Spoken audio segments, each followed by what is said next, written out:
37 wickets तुझ्या नावावरती होत्या, त्याही 9 मॅचेसमध्ये. लक्षात घ्या, 9 मॅचेसमध्ये 37 विकेट्स तेव्हा काढल्या होत्या. 9-27 जर पाढा येत असेल तर तोही घ्या. प्रत्येक मॅचला तर 3-3 होत्याच, म्हणजे तसं बघितलं तरी अजून 10 विकेटचा हिशोब बाकी राहतोय. मग पंजाब त्याच्यामध्ये कुठे होता? त्याच्यात 2 मॅचला पंजाब भेटलेला. वा, अर्धी टीम. कसं वाटतं रे अर्ध्या टीमला परत तसं टाटा बाय बाय करायला की जा आलात?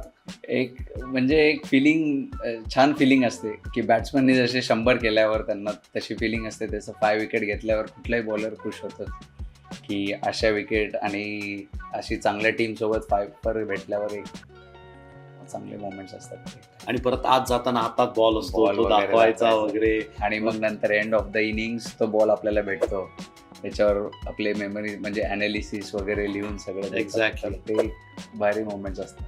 पण मी असं ऐकलंय आता ते बॉल ठेवायला तुझ्याकडे जागा नाही, एवढे झाले ते 5 वाले तुझे. तर आता ते थोडेफार देऊन टाक ना मला, एक 10-12 मला तरी दे. ऍक्च्युली जे म्हणजे आवडते 5ers आहेत ते सगळे नीट व्यवस्थित ठेवले ठेवून आहेत. दिलेले. ओके. म्हणजे पूर्ण लाईफ टाईम एक मेमरी राहील, तर तेवढे ठेवले आहेत. बाकीचे यूज केलेत प्रॅक्टिस वगैरे. Definitely worth saving those ball. अगदी खरंय. तसंच काहीसं घडलं होतं, असाच मोठा किस्सा. BCCIचा अवॉर्ड यावेळेस तू जाऊन घेऊन आला होतास.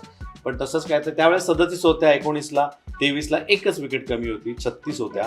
पण मॅचेस पाहिला तर 3 मॅचेसचा फरक होता. तिकडे 9 मॅचेस होत्या, इकडे 6 मॅचेस होत्या. त्या 6 मॅचेसमध्ये हा कारनामा म्हणजे त्यास मॅच्युरिटी जास्त आली होती. एक कॉन्फिडन्स आला होता एज ग्रुप खेळून की, आणि एक आयडिया आली होती की स्टेट क्रिकेट कसं खेळायचं, कुठे जास्त बॉलिंग केली तर काय कसे विकेट्स मिळणार, आणि जी स्ट्रेंथ आहे ती सोडायची नाही. तर तेवढंच की एक, आणि एज ग्रुपपासून एकच माझा एम होता आणि एकच माझं गोल होतं की बाबा येऊन फक्त एरियाजमध्ये बॉलिंग टाकली तर, आणि ॲक्युरेसी असल्यामुळे विकेट्सचा कॉलम वाढत गेला माझा एज ग्रुपपासून.